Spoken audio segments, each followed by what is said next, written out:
Allie. I work at Woodlawn Public Library, which is one of the branches of Halifax Public Libraries, and I'm hoping that you'll do a craft with me today.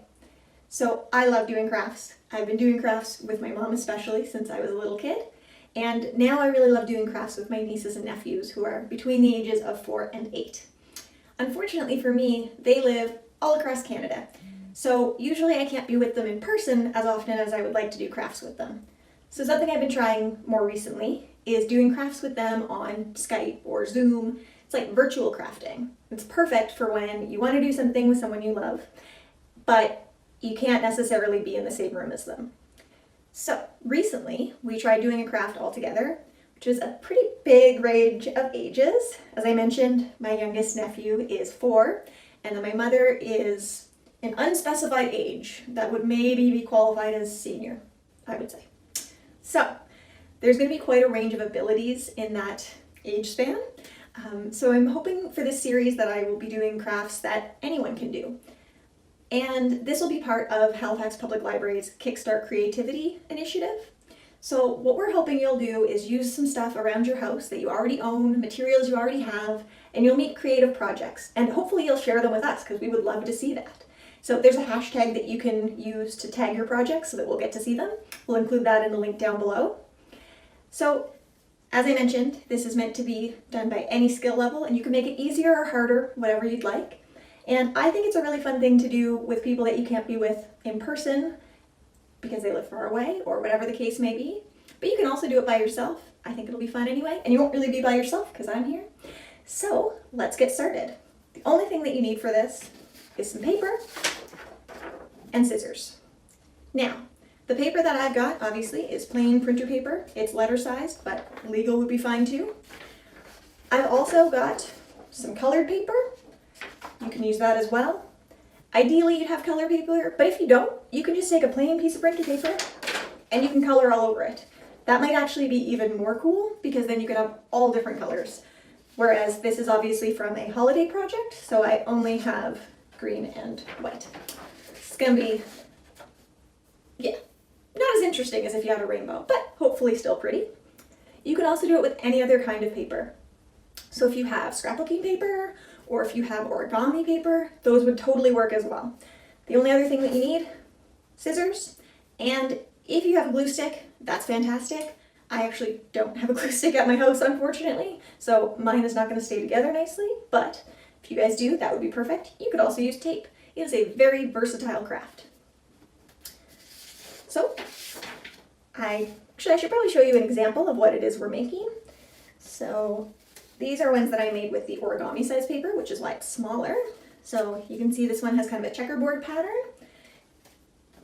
And that's what I'm going to be doing, where this is only 2 different colors. But if you had all different colors, or if you made your paper all different colors by coloring on it, yours might end up looking something more like this, where there's all different colors and stuff that you put in. So it's really whatever you want. You can make patterns, you can make it all different rainbow colors, you could make it all one color if you just want to practice the skill. It's totally up to you. So, first step, what I'm going to do is I'm going to take my piece of printer paper and I'm going to fold it in half like this. So you want to make sure that you get a nice crisp fold. So you line up the paper and you're folding it so that it makes an even longer rectangle. So there's 2 ways you could fold a piece of printer paper. One way makes a longer rectangle, and the other way that you could fold it would be to fold it, doesn't really like me to do that now that I put the first fold in, but would be to fold it like this. That's not what we want for this project, but you could also do it that way if you want to try that in the future. For this one though, rather than making it kind of more short and squat, we want it to be long and skinny. So, the next step is that we're going to take our scissors and we're going to cut into the paper. So we want our crease line at the bottom, and then we want the 2 kind of individual pieces of paper, you can hopefully see there, we want those towards the top. So you've just got 1 line at the bottom and 2 pieces at the top.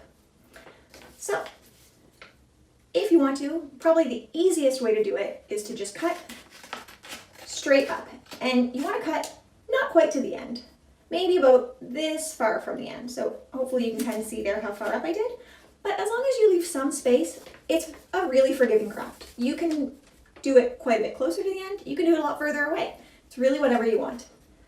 So if I was trying to make a really neat one that looked pretty clearly like a checkerboard, like this one, then I would want to make sure that all of these cuts are roughly equal. So they're the same distance apart from one another, they're the same width, so on and so forth. But sometimes I don't like to be quite so orderly. Sometimes I like to be a little more fun. So rather than making just straight lines and trying to keep them all in the same area, I could do one really big thick line. And then I could do a little skinny line.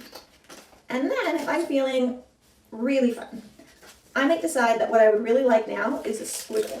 So you just cut a squiggle line. And you're just following the same rules all the time. So no matter what shape you're cutting, you just want to make sure that you leave a little bit at the top so that you don't cut all the way through the paper. I should show you what happens if you cut all the way through the paper.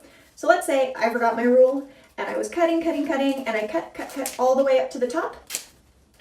Now that piece is gone. Uh-oh, not quite what we wanted. But it's not a big deal if it happens. So this is going to be a little bit shorter now than it was, but it's still going to be really cool. Because with art, there's no right way to do it. It's kind of whatever you want, whatever you like most. So I started out thinking I might want it to be a perfect looking checkerboard, and then I decided more fun to do squiggles. So I'm going to do another squiggle here. And then this last one, I think I'm just going to do kind of a diagonal line right up to there. So then when I open this up, you can see, hopefully, that there's spaces in between all of these lines. And that's what we're going to use for our weaving base. So I'm going to put that aside for a minute, and I'm going to get my other piece of paper, which for me happens to be green, but you can use whatever color you want. And this, I'm just going to cut into strips. So again, like with the folding, there's kind of two ways you could cut strips. You could cut long, skinny ones, where you cut up this way, or you could cut kind of shorter, still skinny, I guess, but shorter ones. So that would be if you spun the paper around and you cut this way. So because we folded the project lengthwise so that it was tall and skinny, that's the same direction we want to do to make the long pieces of paper. So I'm going to make long strips like that. Now you do want these to be pretty straight, or it'll be kind of hard to get them close together. I'll show you what I mean when we get there. But it doesn't matter if they're all the same size. Again, if you want it to make like a pretty clear checkerboard pattern like this one, you want them to be pretty close to the same size. But if you just want to be really creative, you can make all different sizes. So my first one looked like this, but then maybe I decide I want a big, thick one like this. That's probably twice as thick as the first one I cut. And I can already see that I'm not so straight. You can see this is kind of curving in, but it's okay. It's fine. The next one I make, I'm going to do a really skinny little one. Perfect. And then I'm going to do some more medium ones. Not all exactly the same size, but roughly the same size. So you're going to need a little less than one full page of strips if you're doing one full page for your base. I'm just going to cut them all into strips, but I suspect that I won't need to use one of these. That's it. We've already got all of our supplies ready. So now comes the really cool part.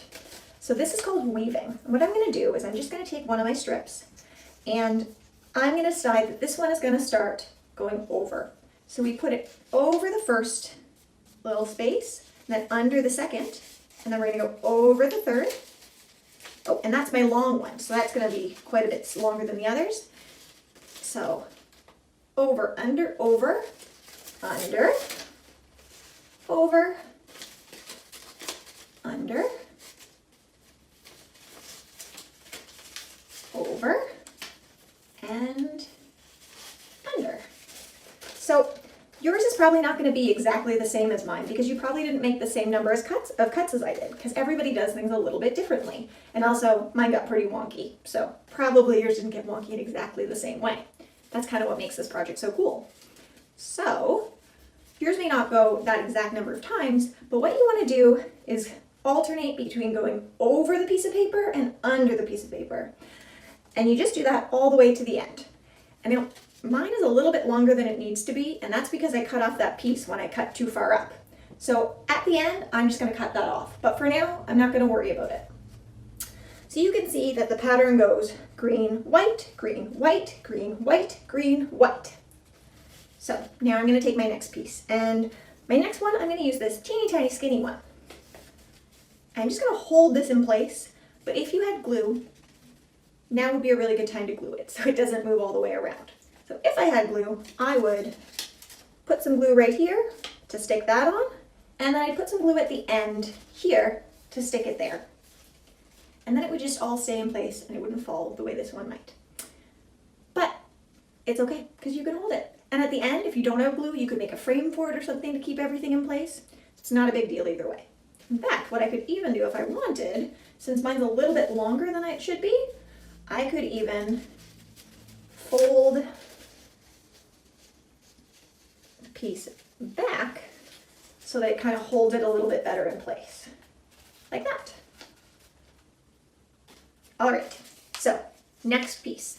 We're gonna hold this one at the top, or have it glued, and then we're gonna go and we're gonna do the weaving again, but we're gonna start at the opposite. So this one starts over, which means this next one down, we wanna start under. So we're gonna go under the white, and then the next rung will be over the white. And then under, oh, and you can see mine's falling down already. Uh-oh, there we go. And over, and then we wanna go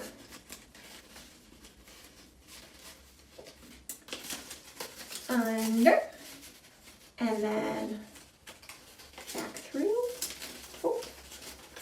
This is a lot easier to do if you're not holding it up at the same time. There we go, under.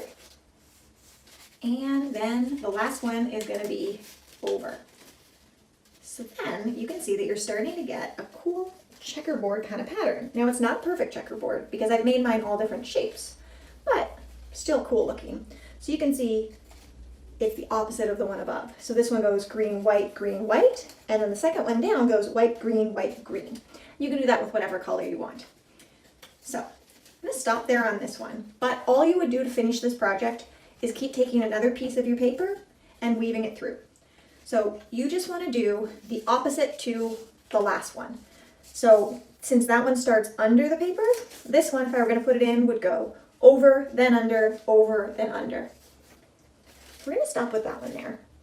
And I'm just gonna show you, I've showed you quite a few times now what this kind of, I keep saying perfect, but it's not really perfect, but kind of perfect checkerboard pattern looks like. But when you're doing kind of wonky shapes like I did on mine that I was showing you, the white one, it ends up being totally different shapes. So here's one that I did with blue and green, and you can see where I've made like some waves here, and oh, there's some like kind of lightning bolt pattern here. So it cuts the pieces into all different sizes and shapes. You can also see that my strips are all different sizes. Like that one's teeny tiny and that one's kind of a little bit thicker. So you can change it up like that. You can also change it up by using all different colors. You can change it up by using a larger piece of paper. So like I said, if you have longer paper, you could do the same thing, but you just make a much longer one. There's so many options for what you can do with them. I've seen really cool options for like home decorating where people took old photos and they did exactly the same thing, but rather than using a piece of paper for each, they used 2 photos that they weaved together. And then they put them up on the wall and it looked like really cool modern art. I've also seen these used to make awesome placemats, so you could do that. Now, of course, they're only paper, so if you spill anything on them, probably they won't last as placemats for very long, but if you're having a special dinner or it's someone's birthday and you just want to fancy the place up a bit, you could make one of these for every person. There are so many things you could do with them. You could make a beautiful card with this pattern on it, whatever you want. I also wanted to mention that if you're maybe really, really good at crafts, I'm not going to demonstrate this one because I'm not really, really good at crafts, but if you were, there are really cool patterns you can make to make very intricate weavings that maybe you might want to try, and I'll link one of the patterns down below. But it ends up making this like beautiful, almost tapestry looking thing. It's very, very cool. So I think that's it. It seems funny that we'd be done already, but it really is a very straightforward craft. I hope you guys had fun.